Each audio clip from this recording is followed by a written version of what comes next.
B, but I should say M, as in mom, my mother is a part of this graduating class.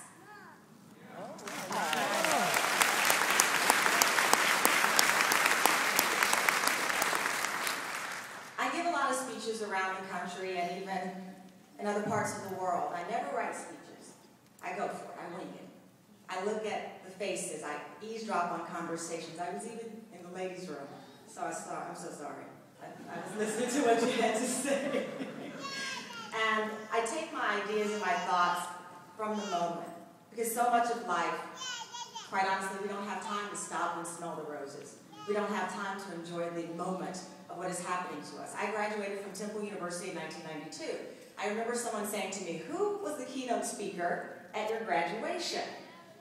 And, I'm thinking, no, it was Bill Cosby. I forgot Bill Cosby because I was so excited, so thrilled to be here. So now I'm dealing with the same thing. I'm excited for my mother. I'm excited for you. I'm honored to be in Texas. And for the last 4 days, I didn't sleep. I would get in bed, and I thought, what am I going to say? What can I tell this amazing group of people? I'm 40. The oldest in your class is 70. I need to be having coffee with him and learning how to live life. What can I possibly tell you as I stumble every day and literally doing these heels through my own life? How do I give you encouragement or advice? So yesterday, I went to the homework store, and I read every graduation card there thinking, surely there's something in this card I could say. Then I got kind of worried because you might get the card and say, Tamara Hall plagiarized, and then it'd be all on YouTube. I don't need that.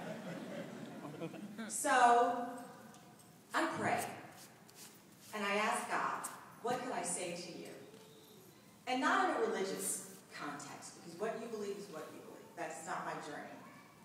Then I thought, we all have energy, we all have souls, and we all have dreams.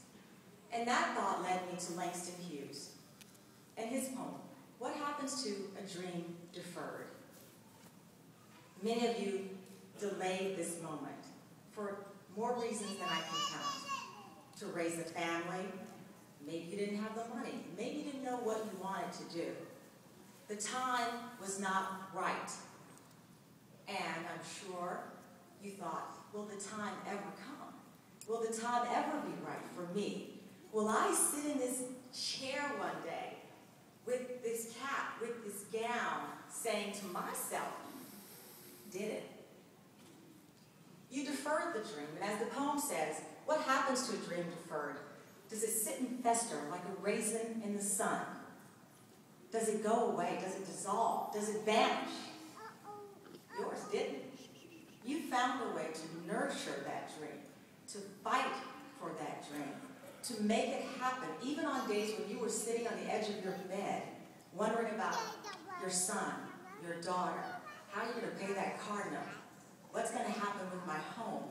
You didn't let your dream fester and dissolve into nothingness. You found a way to keep it going. I don't know how you did it, but you did. Here I am. I have no children. I got 2 dogs that I really don't do a good job with. You have children, loved ones, family members. Obstacles that I didn't have when I graduated at age 21. The worst I was worried about was, am I going to stay in Philadelphia and hang out a little longer? Or are these people going to make me get a job? As in my parents, these people, are they going to make me get a job? Well, you're in jobs. You have somebody, when you walk out this door, who will say, Mom, Dad, I need. And you've had that for all these many days, that you've had to go online, that you went to class. When it wasn't convenient, when it wasn't easy, you showed up and you brought it. To quote the great philosopher Christina Aguilera, thanks for making me a fighter. You came out wiser, smarter, stronger on days that I am sure, as I look in your face, you didn't know you had it. But there was something that was pushing him. While we were waiting in line, a little boy was standing with his dad. And his dad said, Do you see Mama? He sees Mama every day, but today he sees her in a cap and a gown, accepting a diploma. Unlike my Mama, I'm not a crier, but I wanted to fall to my knees and thank all of you for the sacrifice that you've made, because I'm a child who is here as a result of sacrifice, of a parent.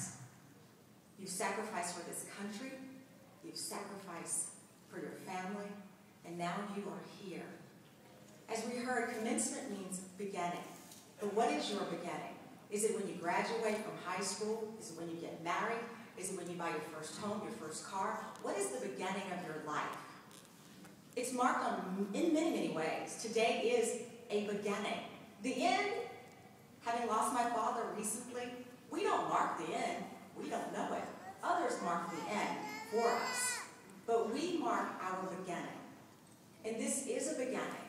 Where the journey will take you, not even Oprah can answer that. But you can.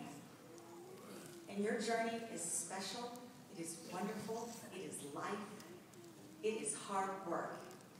Nothing comes easy, even when you have those days that you say, I made an 80? Are you kidding me? That's great. I didn't study as hard as I could have. Yes, you did. You didn't realize it because it became an extension of yourself. There's a gospel song that's sung by Mahalia Jackson and it's often performed by Aretha Franklin. It says, how I got over. Thank God, how I got over. You got over and over, and you will continue. And for me, you are an inspiration. I will take your faces, your nods, with me back to Manhattan as I continue my journey. Because we're all in it together. You carried this one, and you carried the ball, you went in, and you made the touchdown. Now go back on the field of life, and don't just spike it and do some crazy Terrell Owens dance. You take that ball, you run with it. You ride it till the wheels fall off. Thank you so much. I'm not big on chance, but I'll tell you this. Together, Columbia College, class of 2011, I'd like to hear all of you say, I did it. 1, 2, 3. I did it. No more beautiful song could have been written or said, and yes, you did. Congratulations.